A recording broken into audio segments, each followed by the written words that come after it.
ਜਦੋਂ 2 ਕਿੱਲੇ ਵੀ ਹੁੰਦੇ ਆ ना ਜਿਹਦੇ ਕੋਲੇ, ਉਹ ਕਹਿੰਦਾ यार मैं जो बीजना बीजूंगा, मैं बीजूंगा कि नहीं बीजूंगा मैं फैसला करूंगा, तुसी थोड़ी करोगे। अगले दी खुद मुख्तियारी आ ना।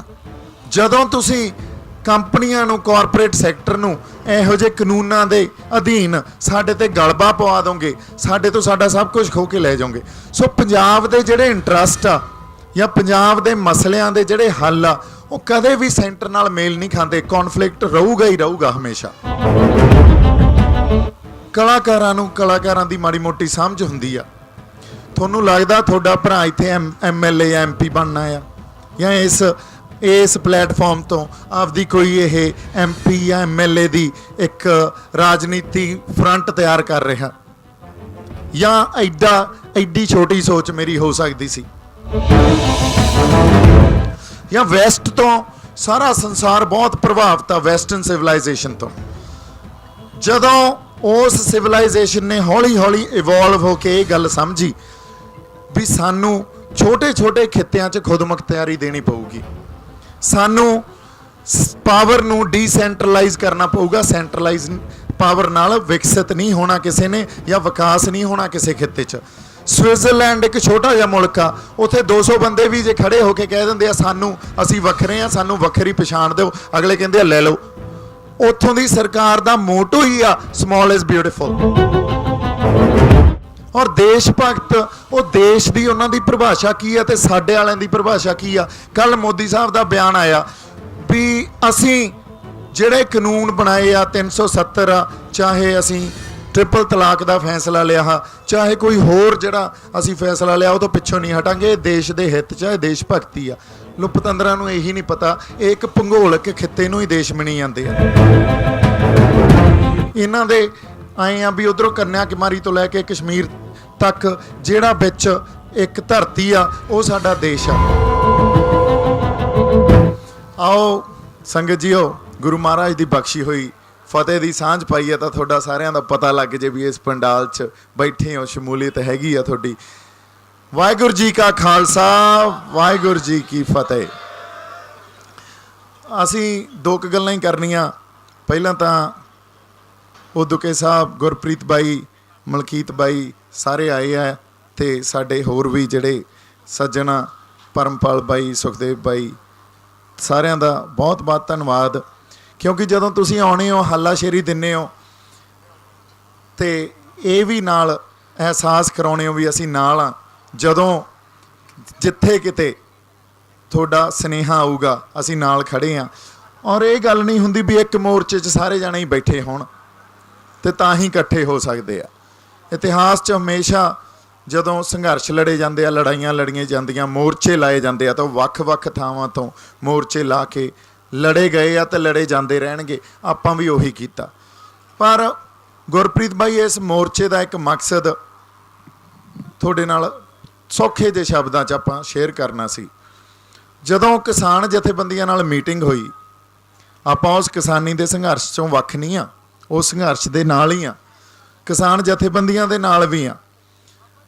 ਪਰ ਜਦੋਂ ਇਸ ਲੜਾਈ ਨੂੰ ਸਿਰਫ ਰਿਆਇਤਾਂ ਤੇ ਸੋਧਾਂ ਤੇ ਤੱਕ ਸੀਮਿਤ ਕਰ ਦਿੱਤਾ ਜਾਊਗਾ, ਫਿਰ ਪੰਜਾਬ ਦੀ ਗੱਲ ਕੌਣ ਕਰੂਗਾ, ਜਾਂ ਪੰਜਾਬ ਦੀ ਹੋਂਦ ਦੀ ਗੱਲ ਕੌਣ ਕਰੂਗਾ। ਇੱਕ ਮੋਰਚਾ ਜਾਂ ਇੱਕ ਪਲੇਟਫਾਰਮ ਇਹੋ ਜਿਹਾ ਸਿਰਜਿਆ ਜਾਵੇ ਜਿੱਥੇ ਇਹ ਸੁਨੇਹਾ ਲੋਕਾਂ ਤੱਕ ਪਹੁੰਚਾਵੇ, ਉਹ ਪਲੇਟਫਾਰਮ ਵੀ ਪੰਜਾਬ ਇਕੱਲੀ ਕਿਸਾਨੀ ਦੀ ਜਾਂ ਇਕੱਲੇ ਮਜ਼ਦੂਰਾਂ ਦੀ ਲੜਾਈ ਨਹੀਂ ਲੜ ਰਿਹਾ, ਆਪਦੀ ਹੋਂਦ ਦੀ ਲੜਾਈ ਲੜ ਰਿਹਾ।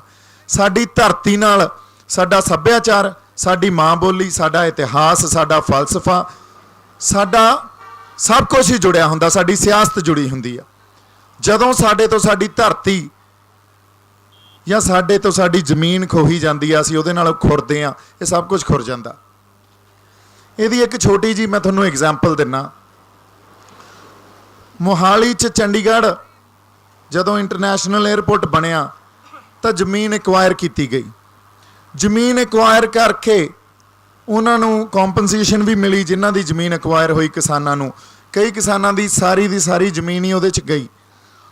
ਉਹ ਕਿਸਾਨ ਜਿਨ੍ਹਾਂ ਕੋਲ ਅੱਜ ਜ਼ਮੀਨ ਨਹੀਂ ਆ, ਉਹ ਵੀ ਇਸ ਸੰਘਰਸ਼ 'ਚ ਸ਼ਮੂਲੀਅਤ ਦੇ ਰਹੇ ਆ, ਇਸ ਸੰਘਰਸ਼ 'ਚ ਸਾਡੇ ਨਾਲ ਬੈਠੇ ਆ। ਇਹਦੇ ਤੋਂ ਆਪਾਂ ਵਜ੍ਹਾ ਸਮਝੀਏ ਕਿਉਂ। क्योंकि उन्होंने दी सियासत खोली, ਜ਼ਮੀਨ ਦੇ ਨਾਲ ਪਿੰਡ 'ਚ ਰਹਿਣ ਜੋਗਾ ਨਹੀਂ ਰਿਹਾ, ਅਗਲੇ ਦੀ ਖੁਦਮੁਖਤਿਆਰੀ ਹੱਥੋਂ ਚਲੀ ਗਈ। ਜਦੋਂ 2 ਕਿੱਲੇ ਵੀ ਹੁੰਦੇ ਆ ਨਾ ਜਿਹਦੇ ਕੋਲੇ, ਉਹ ਕਹਿੰਦਾ ਯਾਰ ਮੈਂ ਜੋ ਬੀਜਣਾ ਬੀਜੂੰਗਾ, ਮੈਂ ਬੀਜੂੰਗਾ ਕਿ ਨਹੀਂ ਬੀਜੂੰਗਾ ਮੈਂ ਫੈਸਲਾ ਕਰੂੰਗਾ, ਤੁਸੀਂ ਥੋੜੀ ਕਰੋਗੇ। ਅਗਲੇ ਦੀ ਖੁਦਮੁਖਤਿਆਰੀ ਆ ਨਾ।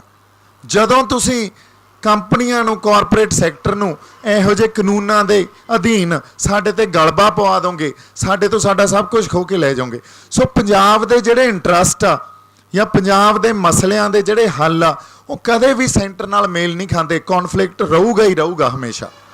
ਜੇ ਕੌਨਫਲਿਕਟ ਰਹੂਗਾ ਤਾਂ ਇਹ ਗੱਲ ਵੀ ਸਮਝਣ ਦੀ ਜ਼ਰੂਰਤ ਆ, ਜਿਹੜੀ ਅਸੀਂ ਲੜਾਈ ਲੜ ਰਹੇ ਹਾਂ ਉਹ ਇੱਕ ਰਾਜਨੀਤਿਕ, ਸਿਆਸੀ ਜਾਂ ਪੋਲੀਟੀਕਲ ਲੜਾਈ ਆ। ਇਹ ਕੱਲੀ ਕਿਸਾਨੀ ਦਾ ਸੰਘਰਸ਼ ਨਹੀਂ ਅਸੀਂ ਲੜ ਰਹੇ, ਉਦੋਂ ਗੱਲ ਵੱਡੀ ਆ ਇਹ। ਸੋ ਇਸੇ ਕਰਕੇ ਉਸ ਸੰਘਰਸ਼ ਦੇ ਵਿੱਚ ਇੱਕ ਹੋਰ ਮੋਰਚਾ ਵਿੱਢਿਆ ਗਿਆ। ਤੁਸੀਂ ਆਪਾਂ ਕਲਾਕਾਰ ਲੋਕ ਆ, ਕਲਾਕਾਰਾਂ ਨੂੰ ਕਲਾਕਾਰਾਂ ਦੀ ਮਾੜੀ ਮੋਟੀ ਸਮਝ ਹੁੰਦੀ ਆ। ਤੁਹਾਨੂੰ ਲੱਗਦਾ ਤੁਹਾਡਾ ਭਰਾ ਇੱਥੇ MLA ਜਾਂ MP ਬਣਨਾ ਆ, ਜਾਂ ਇਸ ਪਲੇਟਫਾਰਮ ਤੋਂ ਆਪਦੀ ਕੋਈ ਇਹ MP ਜਾਂ MLA ਦੀ ਇੱਕ ਰਾਜਨੀਤੀ ਫਰੰਟ ਤਿਆਰ ਕਰ ਰਿਹਾ, ਜਾਂ ਐਡੀ ਛੋਟੀ ਸੋਚ ਮੇਰੀ ਹੋ ਸਕਦੀ ਸੀ। ਸੋ ਇੰਨਾ ਕੁ ਮੈਂ ਵਿਸ਼ਵਾਸ ਫੇਰ ਦਿਵਾਉਣਾ ਵੀ ਮੈਂ MP ਜਾਂ MLA ਬਣ ਨਹੀਂ ਆਇਆ, ਪਰ ਪੰਜਾਬ ਲਈ ਮੈਂ ਉਹ ਹਰ ਚੀਜ਼ ਕਰੂੰਗਾ, ਚਾਹੇ ਸਮਾਜਿਕ ਕੋਈ ਗੱਲ ਕਰਨੀ ਹੋਵੇ, ਸਮਾਜਿਕ ਇਨਕਲਾਬ ਲਿਆਉਣਾ ਪਵੇ, ਰਾਜਸੀ ਇਨਕਲਾਬ ਲਿਆਉਣਾ ਪਵੇ, ਜਾਂ ਸਾਨੂੰ ਦਿੱਲੀ ਨਾਲ ਲੜਨਾ ਪਵੇ। ਮੈਂ ਹਰ ਜਗ੍ਹਾ ਪੰਜਾਬ ਦੇ ਉਹਨਾਂ ਸੁਹਿਰਦ ਲੋਕਾਂ ਨਾਲ ਖੜਾ ਜਿਹੜੇ ਸੁਹਿਰਦ ਲੋਕ ਪੰਜਾਬ ਦਾ ਦਰਦ ਪਾਲੀ ਬੈਠੇ ਆ, ਜਿਨ੍ਹਾਂ ਦੀਆਂ ਜ਼ਮੀਰਾਂ ਜਾਗਦੀਆਂ।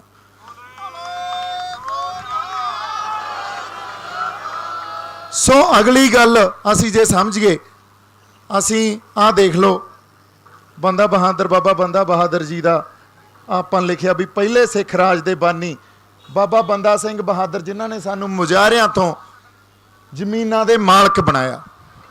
ਹੁਣ ਇਹਨਾਂ ਨੇ ਕਾਰਪੋਰੇਟ ਕਲਚਰ ਨੂੰ ਹੀ ਖਤਮ ਕੀਤਾ ਸੀ ਨਾ। ਉਸ ਜ਼ਮਾਨੇ 'ਚ ਕਾਰਪੋਰੇਟ ਕਲਚਰ ਹੀ ਸੀ, ਉਹਨੂੰ ਖਤਮ ਕਰਕੇ ਜ਼ਮੀਨਾਂ ਦੇ ਮਾਲਕ ਬਣਾਤਾ ਲੋਕਾਂ ਨੂੰ।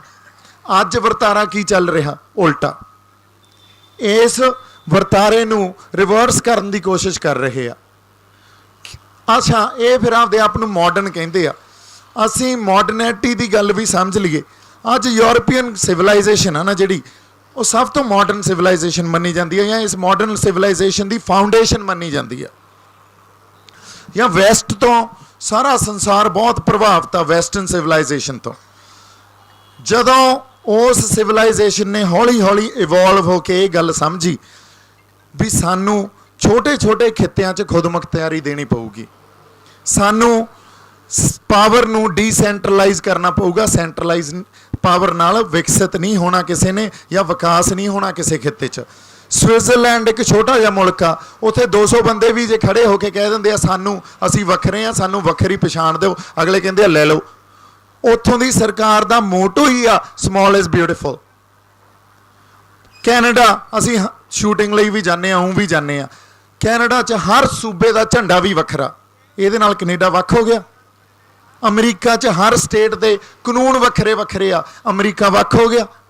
ਅੱਜ ਵੀ ਯੂਨਾਈਟਿਡ ਸਟੇਟਸ ਆਫ ਅਮਰੀਕਾ ਕਿਹਾ ਜਾਂਦਾ ਨਾ, ਅੱਜ ਵੀ ਕੈਨੇਡਾ ਨੂੰ ਕੈਨੇਡਾ ਕਿਹਾ ਜਾਂਦਾ ਨਾ। ਤੇ ਉਹ ਮੁਲਕ 'ਚ ਕੋਈ ਵੱਖਵਾਦ ਦੀ ਗੱਲ ਹਰ ਬੰਦਾ ਅਸੀਂ ਦੇਖ ਸਕਦੇ ਹਾਂ। ਕੈਨੇਡਾ 'ਚ ਜਾਂ ਅਮਰੀਕਾ 'ਚ ਕਿੱਡਾ ਵੱਡੇ ਉਹ ਦੇਸ਼ ਭਗਤ ਆ, ਪੈਟਰੀਅਟ ਆ ਉਹ। ਔਰ ਦੇਸ਼ ਭਗਤ, ਉਹ ਦੇਸ਼ ਦੀ ਉਹਨਾਂ ਦੀ ਪਰਿਭਾਸ਼ਾ ਕੀ ਆ ਤੇ ਸਾਡੇ ਵਾਲਿਆਂ ਦੀ ਪਰਿਭਾਸ਼ਾ ਕੀ ਆ। ਕੱਲ੍ਹ ਮੋਦੀ ਸਾਹਿਬ ਦਾ ਬਿਆਨ ਆਇਆ ਵੀ ਅਸੀਂ ਜਿਹੜੇ ਕਾਨੂੰਨ ਬਣਾਏ ਆ 370 ਆ, ਚਾਹੇ ਅਸੀਂ ਟ੍ਰਿਪਲ ਤਲਾਕ ਦਾ ਫੈਸਲਾ ਲਿਆ, ਚਾਹੇ ਕੋਈ ਹੋਰ ਜਿਹੜਾ ਅਸੀਂ ਫੈਸਲਾ ਲਿਆ, ਉਹ ਤੋਂ ਪਿੱਛੋਂ ਨਹੀਂ ਹਟਾਂਗੇ। ਦੇਸ਼ ਦੇ ਹਿੱਤ 'ਚ ਇਹ ਦੇਸ਼ ਭਗਤੀ ਆ। ਪਤੰਦਰਾਂ ਨੂੰ ਇਹੀ ਨਹੀਂ ਪਤਾ, ਇਹ ਇੱਕ ਭੂਗੋਲਿਕ ਖਿੱਤੇ ਨੂੰ ਹੀ ਦੇਸ਼ ਮਣੀ ਜਾਂਦੇ ਆ। ਇਹਨਾਂ ਦੇ ਆਏ ਆ ਵੀ ਉੱਧਰੋਂ ਕੰਨਿਆ ਕੁਮਾਰੀ ਤੋਂ ਲੈ ਕੇ ਕਸ਼ਮੀਰ ਤੱਕ ਜਿਹੜਾ ਵਿੱਚ ਇੱਕ ਧਰਤੀ ਆ, ਉਹ ਸਾਡਾ ਦੇਸ਼ ਆ। ਜੇ ਉਹ ਦੇਸ਼ ਹੁੰਦਾ ਤਾਂ ਗੁਰੂ ਨਾਨਕ ਸਾਹਿਬ ਕਹਿੰਦੇ ਮਾਤਾ ਧਰਤ ਮਹੱਤ। ਫਿਰ ਤਾਂ ਮਾਤਾ ਜੇ ਸਾਡੀ ਸਿਰਫ ਹਿੰਦੁਸਤਾਨ ਹੀ ਆ, ਤੇ ਇਹਦਾ ਮਤਲਬ ਅਮਰੀਕਾ, ਕੈਨੇਡਾ, ਆਸਟ੍ਰੇਲੀਆ ਵਾਲੀ ਧਰਤੀ ਤਾਂ ਸਾਡੀ ਮਾਤਾ ਹੀ ਨਹੀਂ ਰਹੇਗੀ। ਸੋ ਦੇਸ਼ ਇੱਕ ਭੂਗੋਲਿਕ ਖਿੱਤਾ ਨਹੀਂ ਹੁੰਦਾ, ਦੇਸ਼ ਲੋਕ ਹੁੰਦੇ ਆ। ਲੋਕ ਹੀ ਉਸ ਧਰਤੀ ਨੂੰ ਮਾਤਾ ਦਾ ਦਰਜਾ ਦਿੰਦੇ ਆ। ਜੇ ਲੋਕ ਪਵਿੱਤਰ ਆ ਤਾਂ ਧਰਤੀ ਮਾਤਾ ਹੋਊਗੀ, ਜੇ ਲੋਕ ਪਵਿੱਤਰ ਨਹੀਂ ਆ ਤਾਂ ਉਹ ਓਨੀ ਹੀ ਅਪਵਿੱਤਰ ਧਰਤੀ ਹੋਊਗੀ। ਇਹ ਗੱਲ ਸਾਡੇ ਹੁਕਮਰਾਨਾਂ ਨੂੰ ਸਮਝਣੀ ਚਾਹੀਦੀ ਆ। ਜੇ ਤੁਸੀਂ ਦੇਸ਼ ਹਿੱਤ ਦੀ ਗੱਲ ਕਰਦੇ ਹੋ ਤਾਂ ਜਿਹੜੇ ਲੋਕ ਸੜਕਾਂ ਤੇ ਆ, ਕਿਸਾਨ, ਸਾਡੀਆਂ ਬੀਬੀਆਂ ਭੈਣਾਂ ਸੜਕਾਂ ਤੇ ਬੈਠੀਆਂ, ਤੁਸੀਂ ਉਹਨਾਂ ਨੂੰ ਹੀ ਨਹੀਂ ਗਿਣ ਰਹੇ, ਫਿਰ ਕਿਹੜੀ ਦੇਸ਼ ਭਗਤੀ ਦੀ ਗੱਲ ਕਰੀ ਜਾਂਦੇ ਹੋ ਤੁਸੀਂ ਸਾਡੇ ਨਾਲ। ਸੋ ਗੱਲਾਂ ਬੜੀਆਂ ਸੀਰੀਅਸ ਆ, ਚਿੰਤਨ ਕਰਨ ਦੀ ਜ਼ਰੂਰਤ ਆ। ਪੰਜਾਬ ਤੇ ਆਪਾਂ ਜੇ ਵਾਪਸ ਆਈਏ, ਪੰਜਾਬ ਆਪਦੇ ਹੋਂਦ ਦੀ ਲੜਾਈ ਲੜ ਰਿਹਾ, ਪੰਜਾਬ ਖੁਦ ਮੁਖਤਿਆਰੀ ਦੀ ਲੜਾਈ ਲੜ ਰਿਹਾ। ਖੁਦ ਮੁਖਤਿਆਰੀ ਅਸੀਂ ਇਹ ਨਹੀਂ ਕਹੀਏ ਇਕੱਲੇ ਸਾਨੂੰ ਦਿਓ, ਖੁਦ ਮੁਖਤਿਆਰੀ ਤੁਸੀਂ ਹਰਿਆਣੇ ਨੂੰ ਵੀ ਦਿਓ, ਕਰਨਾਟਕ ਨੂੰ ਵੀ ਦਿਓ, ਮਹਾਰਾਸ਼ਟਰ ਨੂੰ ਦਿਓ, ਬੰਗਾਲ ਮੰਗੀ ਜਾਂਦਾ ਉਹਨਾਂ ਨੂੰ ਦਿਓ, ਤਾਮਿਲਨਾਡੂ ਮੰਗੀ ਜਾਂਦਾ ਉਹਨਾਂ ਨੂੰ ਦਿਓ। ਹਰ ਬੰਦੇ ਨੂੰ ਖੁਦ ਮੁਖਤਿਆਰੀ ਦਿਓ। ਜੇ ਐਡੀ ਜ਼ਿਆਦਾ ਪਾਵਰ ਸੈਂਟਰਲਾਈਜ਼ ਕਰ ਲਓਗੇ, ਸਮੇਂ-ਸਮੇਂ 'ਤੇ ਸੰਵਿਧਾਨ 'ਚ ਤਰਮੀਮਾਂ ਕਰ ਕਰਕੇ ਤੇ ਤੁਸੀਂ ਸੰਵਿਧਾਨ 'ਚ ਸਾਰੀ ਪਾਵਰ ਸੈਂਟਰਲਾਈਜ਼ ਕਰ ਲਓਗੇ ਤੇ ਉਹ ਸੈਂਟਰਲਾਈਜ਼ ਤੋਂ ਬਾਅਦ ਪਰਸਨਲਾਈਜ਼ ਕਰ ਲੈਂਦੇ ਆ। ਅੱਜ ਸਿਰਫ ਮੋਦੀ ਤੇ ਅਮਿਤ ਸ਼ਾਹ ਦੋ ਬੰਦੇ ਹੀ ਆ ਜਿੱਥੇ ਪਾਵਰ ਹਜੇ ਸਾਨੂੰ ਪਤਾ ਸੈਂਟਰ ਆ, ਬਾਕੀ ਤਾਂ ਮੋਹਰਾਂ ਲਾਉਂਦੇ ਆ। ਬਾਕੀ ਕਿਸੇ ਖੇਤੀਬਾੜੀ ਮਿਨਿਸਟਰ ਦਾ, ਕਿਸੇ ਏਵੀਏਸ਼ਨ ਮਿਨਿਸਟਰ ਦਾ, ਕਿਸੇ IMB ਮਿਨਿਸਟਰ ਦਾ ਕੋਈ ਰੋਲ ਆ? ਕੋਈ ਰੋਲ ਨਹੀਂ।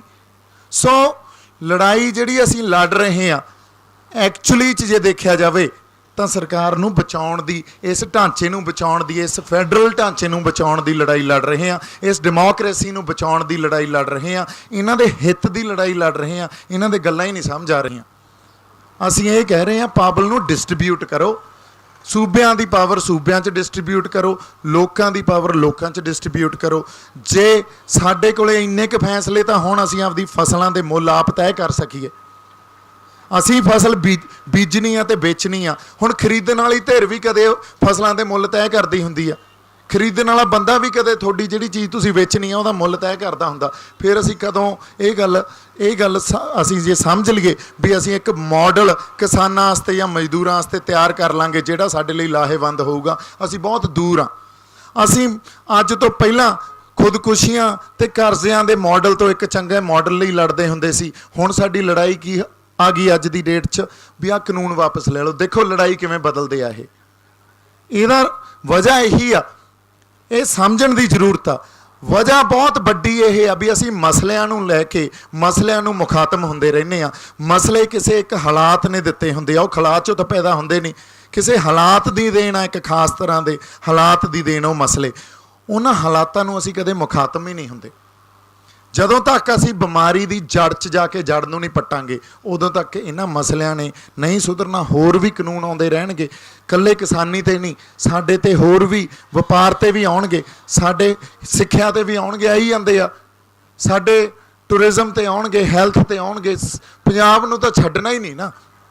ਪੰਜਾਬ ਤਾਂ ਜਿਹੜੀ ਪੰਜਾਬ ਕਹਿੰਦਾ ਅਸੀਂ ਵਿਲੱਖਣ ਆ, ਸਾਡੀ ਇੱਕ ਆਪਦੀ ਆਈਡੈਂਟਿਟੀ ਆ, ਸਾਡਾ ਆਪਦਾ ਇਤਿਹਾਸ ਆ, ਮਾਂ ਬੋਲੀ ਆ, ਸਾਡਾ ਫਲਸਫਾ, ਗੁਰੂ ਨਾਨਕ ਸਾਹਿਬ ਦਾ ਫਲਸਫਾ, ਉਹ ਤਾਂ ਜਰਦਾ ਹੀ ਨਹੀਂ ਨਾ। ਇਹ ਕੱਲੀ BJP ਸਰਕਾਰ ਨਹੀਂ, ਇਹ ਤਾਂ ਇੱਕ ਪੋਲੀਟੀਕਲ ਫਰੰਟ ਆ। ਕਦੇ ਕਾਂਗਰਸ ਨੇ ਵੀ ਨਹੀਂ ਜਰਿਆ। ਦਿੱਲੀ ਸਾਡੀ ਕਦੇ ਮਿੱਤ ਹੋ ਹੀ ਨਹੀਂ ਸਕਦੀ। ਦਿੱਲੀ ਦੇ ਹਿੱਤ ਤੇ ਸਾਡੇ ਹਿੱਤ ਕਦੇ, ਜਿਹੜੀ ਉਹਨਾਂ ਨੇ ਭਾਰਤੀ ਕੌਮ ਸਿਰਜਣ ਦੀ ਜਿੱਦ ਫੜੀ ਹੋਈ ਆ, ਜੇ ਅਸੀਂ ਉਸ ਗੱਲ ਨੂੰ ਸਮਝਦੇ ਹਾਂ ਤਾਂ ਸਾਡੇ ਹਿੱਤ ਤੇ ਦਿੱਲੀ ਦੇ ਹਿੱਤ ਕਦੇ ਵੀ ਇੱਕ ਨਹੀਂ ਹੋ ਸਕਦੇ, ਟਕਰਾਅ ਰਹੂਗਾ ਹੀ ਰਹੂਗਾ।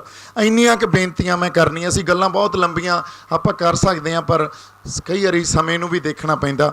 ਤੁਸੀਂ ਸਾਰੇ ਆਏ, ਬਹੁਤ ਆਦਰ ਮਾਣ ਸਤਿਕਾਰ ਤੁਹਾਡਾ ਸਾਰਿਆਂ ਦਾ, ਆਇਆਂ ਦਾ। ਜੀ ਆਇਆਂ ਨੂੰ ਜੀ, ਮੇਰੇ ਵੱਲੋਂ ਬਹੁਤ ਸਾਰਾ ਪਿਆਰ ਤੇ ਸਤਿਕਾਰ। ਸੰਗਤ ਨੂੰ ਵੀ ਜਿਉਂਦੇ ਵਸਦੇ ਰਹੋ। ਵਾਹਿਗੁਰੂ ਜੀ ਕਾ ਖਾਲਸਾ, ਵਾਹਿਗੁਰੂ ਜੀ ਕੀ ਫਤਿਹ। ਪੰਜਾਬੀ ਸਿਨੇਮਾ ਤੇ ਸੰਗੀਤ ਜਗਤ ਦੀ ਹੋਰ ਲੇਟੈਸਟ ਅਪਡੇਟਸ ਲਈ ਸਾਡਾ ਫੇਸਬੁੱਕ ਪੇਜ ਬਾਲੀਵੁੱਡ ਤੜਕਾ ਪੰਜਾਬੀ ਲਾਈਕ ਕਰੋ ਤੇ YouTube ਚੈਨਲ ਸਬਸਕ੍ਰਾਈਬ ਕਰੋ।